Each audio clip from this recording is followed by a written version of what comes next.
followed by our Fire Management Officer, John Truitt, and then followed by our division.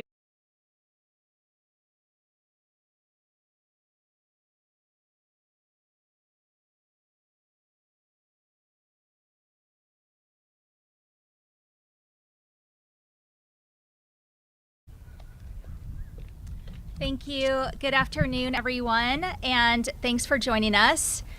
Next week is Southwest Wildfire Awareness Week, and this year's theme is Time for Action. Every year, we take this time to come together with our federal and tribal partners prior to the start of Arizona's busy fire season to educate and bring awareness to Arizonans and visitors about wildfire prevention and risk reduction. Today, the message is this: the time for action is now. Residents and visitors need to do their part to prevent wildfires. In Arizona, our wildfire season typically runs from April through early July. It is an unfortunate reality of this time of year, but the good news is that awareness can help us prepare and take precautions to ensure that we avoid making the situation worse. 9 times out of 10, wildfires are caused by people, so it's critical we are all doing our part to prevent them. There are steps you can take to make your home safer. We recommend clearing dead or dying vegetation from your yard, removing debris from rooftops and gutters, moving flammable materials like propane tanks and firewood away from your home, and in areas with greater wildfire risk, keeping your lawn watered and mowed. It's just as important to take precautions away from home as well. When enjoying the beauty of Arizona's outdoor spaces, it's critical that you never leave campfires unattended. All fires should be drowned with water and stirred until the fire is out and cool to the touch.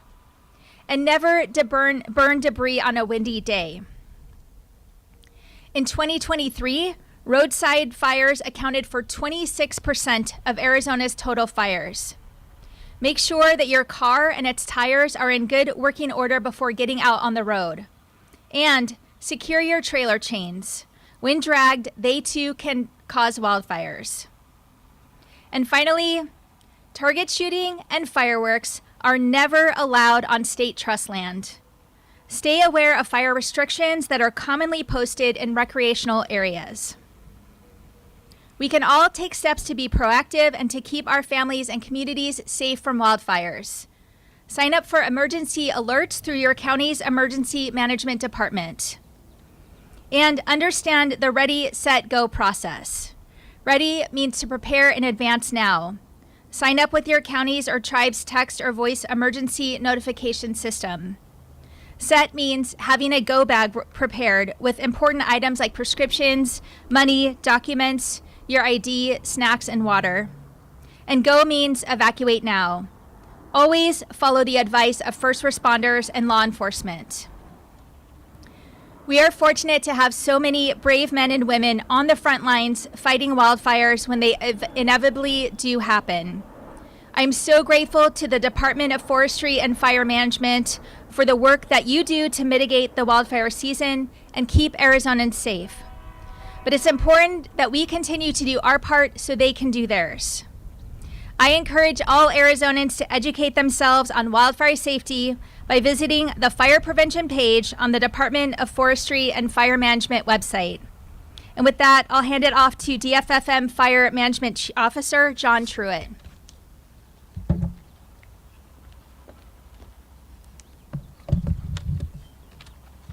All right, good afternoon. Thank you, Governor Hobbs.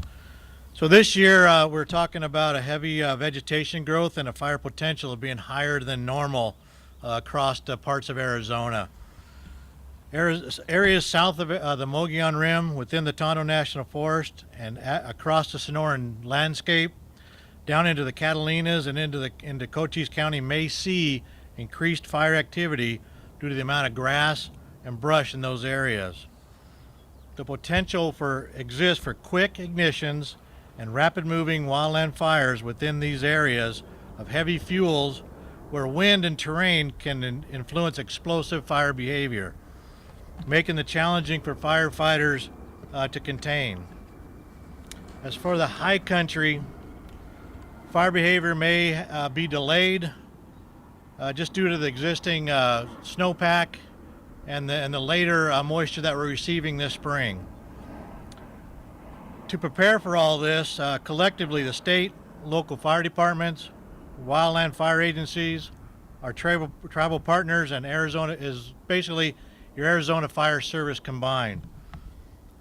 Along with the state, local emergency management, all law enforcement agencies, state, city, local governments, our stakeholders like SRP and APS, and other local utilities, our ranching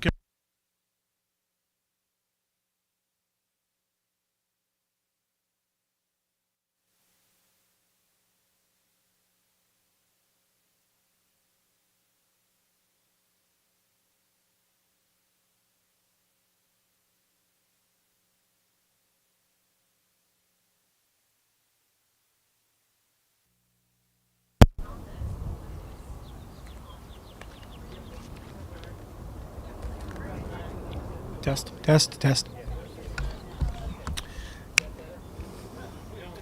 Shucks. I think we're good. Can y'all hear me okay? What was that? My name is Aaron. I'm the State Prevention Officer for Arizona Department of Forestry and Fire Management. We're good? CASEM, C-A-S-E-M. So to echo some of the comments from Governor Hobbs, she's exactly right. The first day of any firefight starts with the actions and the efforts that we do today. And everything that the governor said was absolutely correct. Next week is Wildfire Awareness Week, and every day is very, very unique as it talks to a specific area of mitigation or treatment or preparedness that we ask the public to prepare for. The first, start with your home and property. Look for those vulnerable areas where seasonal maintenance can come into play as far as creating defensible space. And that's the big thing with creating with home and property, is creating that defensible space 100 feet. Again, start with the low-hanging fruit. Making sure that your lawn is irrigated, make sure that you're trimming up your bushes and your trees, and also removing combustibles. And that could be excess building material, that could be liquids from doing vehicle maintenance, etc. All of those things that we call receptive fuel beds, where embers can land and ignite a home. So again, start with the home and work your way out from there. Also prepare your essentials, like the governor had mentioned. Having your personal hygiene items, charging cables, batteries, little things that we often forget that we need, that in time of crisis, we don't want to be scrambling for. Again, important documents, water, food, up to 72 hours. We want to make sure that you're prepared for the long haul. Paying attention is a big thing too. Looking at your conditions. If we start entering that critical time period for a wildland fire where we're going to have high temperatures with low relative humidity, that's when we're going to see some pretty extreme fire conditions. Understanding that if you're a community or a homeowner that's living next to undeveloped lands, then this is for you. Understand where you live and have a plan and practice that plan. Do not wait to the day that you see smoke in the air to gather those things and prepare, because it's not going to be the easiest transition for you to leave. Gather those things beforehand, come up with a plan, and also have a rallying point away from the situation that you can gather your family members, again, in a safe area away from the incident. When you're recreating, follow the restriction plan. Know before you go. Acquire that information from the agency's websites. Oftentimes that information is going to be posted as far as what you are able to do or not to do. It's very important that you understand what those restrictions are so we don't end up with a conflagration. We couldn't do this work without our agency cooperators, whether it's the feds, Forest Service, Bureau of Land Management, Park Service, Bureau of Indian Affairs. These are all huge cooperators and contributors to the prevention efforts statewide. Additionally, we have some pretty strong local partnerships with our fire departments: Scottsdale, Prescott, Payson, Pinetop, and Oracle have very, very strong fire-wise communities. I suggest you reaching out to those fire departments who are another level of resources for the communities to take hold of. Again, the first day of any firefight starts with the actions that our community members take today. Do not wait until you see smoke in the air to act. The time to act is now. Thank you. Okay, I know you all have a lot of questions.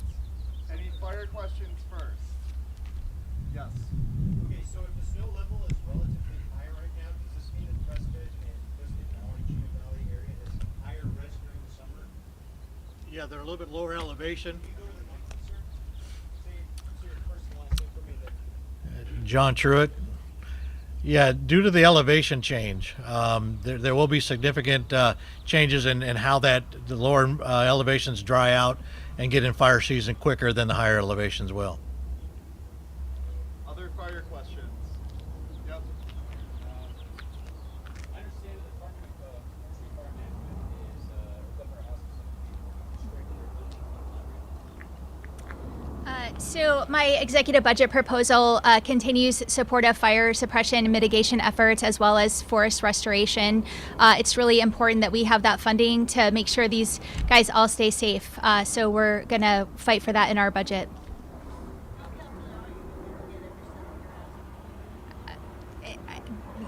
Right now we haven't even, there's no way of knowing what the legislators are going to propose. Any other fire questions? All right, unrelated? So I'm going to spend a little time running on my way here looking at your detailed message.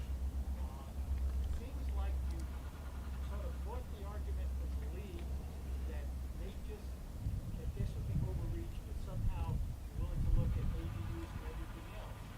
I mean, we've been This- dealing with this thing for years. This is not the league's argument. This bill is at the end of the day just too expansive. It is an unprecedented amount of preemption on our cities with no proven results at all. We have no idea that this will actually solve the problem of affordable housing. And I am confident that there are several bills moving through that do address these issues. And I encourage our allies on affordable housing and every mayor and city councilor and other city official who was opposed to this bill to come to the table and find a workable negotiated solution that addresses the problem. We got a statement already from Ms. Ortiz, and we've given her a heads up. She said basically this is once again the state kicking the can down the road. Her words. Why is this kicking the can down the road? There are several other pieces of legislation moving, and I am very optimistic that we can come to a negotiated agreement and move this issue forward. All right. There is a bill addressing accessory dwelling units. There's a bill addressing missing middle housing. There's several bills addressing regulations and approval processes. All right, hold on. Yeah. I think the league said 22 cities already allow ADUs, so how big of an impact of a bill like that make? There are several bills, not just that one. All right, Jeremy.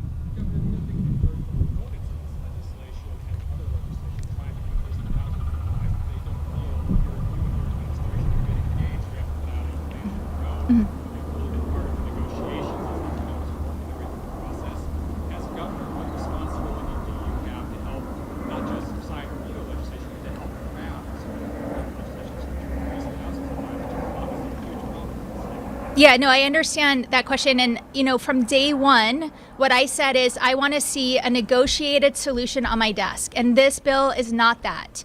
And I will continue to call. And if I wasn't clear before, let me be clear. Cities need to come to the table on these additional bills that are moving forward.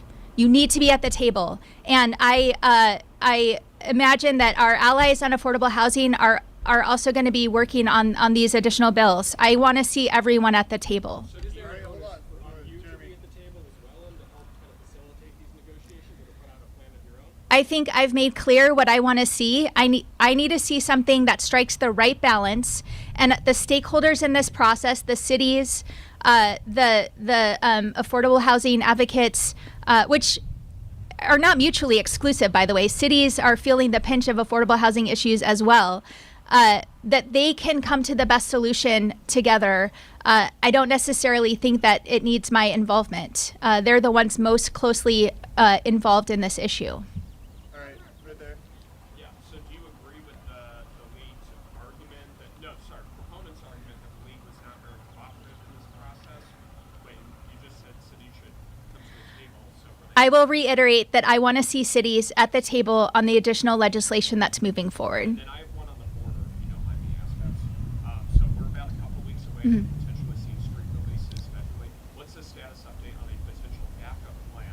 And do you have any plans, at least, you deploy the National Guard, we're seeing that kind of as assisting in a sense. Is there any plan for the state to actually stop the flow from people, like actually coming in at this point? We don't have any authority to do that. But we are continuing to work, engaging with all of the stakeholders and working on a backup plan. I mean, the bottom line is we need these federal funds, and we have state funds, and we're coming close to exhausting those. Sorry, similar question, but I just need clarification still. When you're talking about cities needs to be at the table on housing legislation, are you talking to the league? Yes. Any others? I have one other one. Can you return your presidential preference ballot I mailed it last week. for Joe Biden? Yes. Great follow-up. All right, any others? I get it. Thank you.